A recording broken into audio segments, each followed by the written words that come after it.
Get ready with me. Mabilis ang pag-aayos na lang to guys. So first, ang nilagay ko dyan is yung CC Rejuvenating Sunscreen natin. Next is yung Magic Potion natin na lip and cheek. Yun na yung ginamit ko as tint and then blush. After that, simple eyeshadow lang. Tapos konting contour. Hindi ako expert kaya don't judge.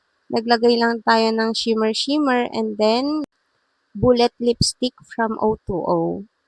Tapos trying hard mag-wing eyeliner. Naglagay na rin ako ng lower liner. As you can see, hindi talaga ako gumamit ng cushion and brush. Kasi talaga sa sobrang sensitive, baka mamaya mag-trigger na naman. And as you can see, ginamit ko lang na pang-set is yung O'Sheel setting powder natin, which is oil control na rin.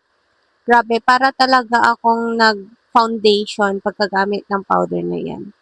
So, after that, bumiyahe na kami. And tignan nyo naman, sobrang layo ng binahe namin. At ang hirap ng daan kasi sobrang lakas ng ulan kagabi. Kabado na nga ako dyan kasi nag-aalala ako baka di ako umabot. 7:30 kasi yung program. And yung school na pinanggalingan ko talaga is sobrang punctual.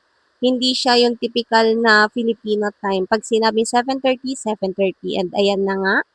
At exactly 7:30, nag-start na nga yung program. She became more than a teacher. She was a mentor, nurturer, and a guide. And a personal note, she was one of my mentors during my very first year of teaching here in St. Dominic.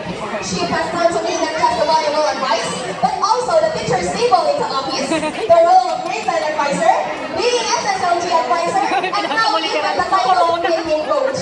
Nagsaya nga, pinasa mo ang koron. Kidding aside, her passion for animation continues to shine even beyond the classroom.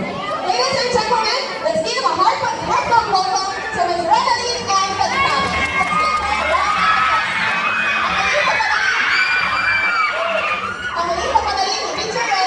Ito pala yung final look ko and mind you guys, hindi na talaga ako nag-retouch. So congratulations sa lahat ng winners, deserve nyo yan.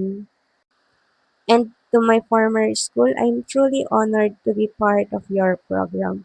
Kita-kits ulit tayo bukas. Yun lang. Bye!